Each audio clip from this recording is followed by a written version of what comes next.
दोस्तों, आज की कहानी महात्मा बुद्ध और जैत्र सिंह है, जिसमें बताया कि जैत्र सिंह पर गौतम बुद्ध के उपदेशों का क्या प्रभाव पड़ा। आइए जानते हैं।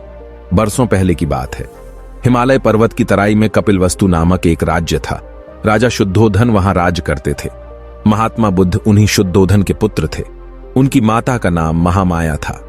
महात्मा जी पहले सिद्धार्थ और गौतम के नाम से प्रसिद्ध थे। राजा शुद्धोधन की इच्छा थी कि हमारा पुत्र भी हमारे समान ही बलवान और हिम्मतवर हो, इसलिए और राजकुमारों के समान सिद्धार्थ को भी युद्ध विद्या की शिक्षा दी जाती थी। राजकुमार काम सीखते तो थे, पर उनका मन और ही कहीं रहता था। पढ़ने लिखने और धर्म की बातों पर विचार करने में ही अपना अधिक समय बिताते थे। अपने बगीचे के कोने में जाकर बैठ जाते और घंटों सोच विचार करते रहते थे। वे सदा यही सोचा करते थे, संसार में जहां देखो वहीं दुख का राज्य है। सुख तो आदमी केवल कहने भर को जानते हैं, तब क्या किया जाए कि मैं भी सुख पाऊं और मेरे साथ दुनिया के सब लोग भी सुख पावें। यही सब सोचते सोचते सिद्धार्थ का मन दुनिया से दूर होता गया। एक दिन राजकुमार सिद्धार्थ नगर में घूमने गए। रास्ते में उन्हें कई बूढ़े, रोगी और मुर्दे दिखाई दिए। उन्होंने उनकी हालत पर बहुत विचार किया। उनके मन में विचार उठा कि एक दिन मेरी भी ऐसी हालत हो जाएगी, मुझे भी ये दुख उठाने पड़ेंगे। उफ, दुनिया के चारों ओर किस प्रकार दुख का जाल बिछा हुआ है। उस जाल को तोड़कर निकल भागना कितना कठिन है। तब तो अभी से होशियार हो जाना चाहिए। उस दिन सिद्धार्थ को दुनिया से ऐसी घृणा हुई कि वे उससे दूर होने के लिए छटपटाने लगे। उसी दिन रात को ये अपने माता पिता, स्त्री पुत्र, भाई बंधु सबसे नेह नाता तोड़ राजपाट का सारा सुख छोड़कर घर से निकल खड़े हुए। रास्ते में उन्होंने अपने सुंदर रेशमी कपड़े त्याग दिए, गेरुचे कपड़े पहन लिए। सिद्धार्थ जी खासे सन्यासी बन बैठे। उस समय उनकी उम्र केवल 30 बरस की थी। सिद्धार्थ पहले पटना पहुंचे और पास ही के एक गांव में 2 विद्वान ब्राह्मणों के पास कुछ दिन तक धर्म की पुस्तकें पढ़ते रहे, पर मन को शांति न मिली। तब वे गया के घने जंगल में चले गए। वहां 6 बरस तक बड़े बड़े कष्ट सहकर तप और ध्यान में लगे रहे। शरीर सूख कर कांटा हो गया, पर चित्त को शांति न मिली। एक दिन विचार करते करते उन्हें एहसास हुआ कि शांति से जीवन बिताने, सब पर दया और प्रेम करने से ही आदमी सुखी हो सकता है। मनुष्य के दुख का कारण केवल इच्छा ही है, इसलिए इच्छा को ही मारना चाहिए। इस बात के सूझते ही सिद्धार्थ को बड़ी शांति मिली। तभी से वे महात्मा बुद्ध के नाम से प्रसिद्ध हुए। इसके बाद महात्मा जी सब लोगों को अपने विचार सुनाने लगे। लोगों ने उनकी बातें बहुत पसंद की। लाखों आदमी उनके शिष्य बन गए। उसके शिष्य बौद्ध और उसके विचार बौद्ध धर्म के नाम से प्रसिद्ध हुए। एक दिन महात्मा जी अपने शिष्यों को उपदेश दे रहे थे। उसी समय उनके पास एक सुंदर युवक आया। उसने हाथ जोड़कर महात्मा जी को प्रणाम किया और फिर उनसे कहा, भगवान, संसार से मेरा मन ऊब गया है। लोग जिसे सुख कहते हैं उसे मैं दुहक समझता हूं। राजपाट, घन दौलत, ये सब जंजाल ही तो हैं। अब मेरी इच्छा है कि मैं सन्यासी हो जाऊं, आपकी सेवा में रहूं और भगवान का भजन कर जीवन के बाकी दिन बिताऊं। कृपा कर आप मुझे अपना शिष्य बना लीजिए। मैं बहुत दूर देश से आ रहा हूं। कचंब देश का राजकुमार हूं। जैत्र सिंह मेरा नाम है। महात्मा बुद्ध ने उसे जवाब दिया, तुम्हारा विचार तो ठीक है, पर अभी तुम मेरे शिष्य होने योग्य नहीं। मैं तुम्हें शिष्य न बना सकूंगा। इस पर जैत्र सिंह ने घबराकर उनसे पूछा, भगवान, यह आप क्या कहते हैं? मैं बड़ी आशा से आपकी सेवा में आया हूं। मुझे निराश न कीजिए। बतलाइए मुझे क्या करना पड़ेगा जिससे मैं आपका शिष्य हो सकूं। महात्मा जी मुस्कुराकर बोले, अच्छा सुनो, सन्यासी बनकर सुखी होने के लिए आदमी में ऊंचे गुण चाहिए।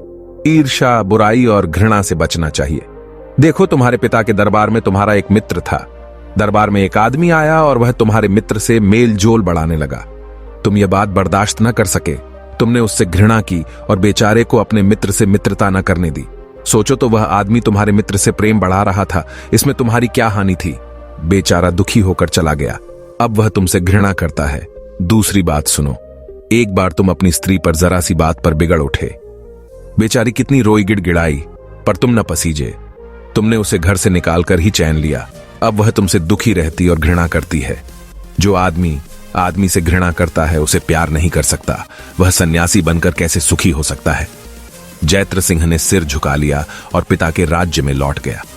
जैत्र सिंह के पिता की मृत्यु हो चुकी थी। लोगों ने जैत्र सिंह को धूमधाम से राजा बनाया। जैत्र सिंह राजा बनकर प्रेम से प्रजा का पालन करने लगा। प्रज्ञा भी उसे खूब चाहने लगी। जैत्र सिंह को बुद्ध देव की बातें लग गई थीं।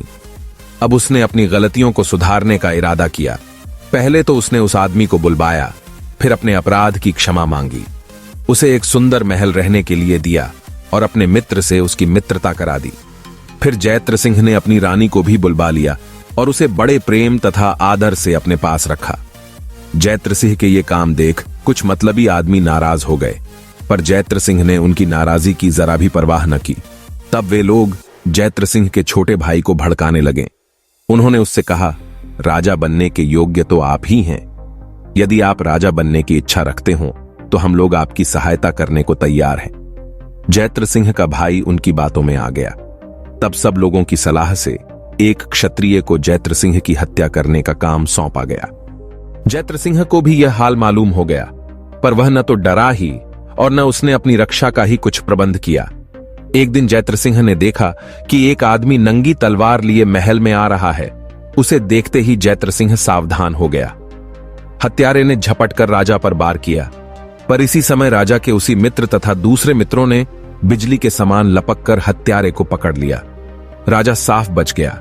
जैत्र सिंह ने हत्यारे से पूछा, आराध, मैंने तुम्हारा क्या नुकसान किया है? तुम मुझे क्यों मारना चाहते हो? आराध ने जवाब दिया, आप बुरे लोगों से प्रेम करते हैं, आपसे मेरी ही नहीं राज्य भर की हंसी हो रही है। जैत्र सिंह समझ गया कि हत्यारा अज्ञानी है, इस पर तो दया करनी चाहिए।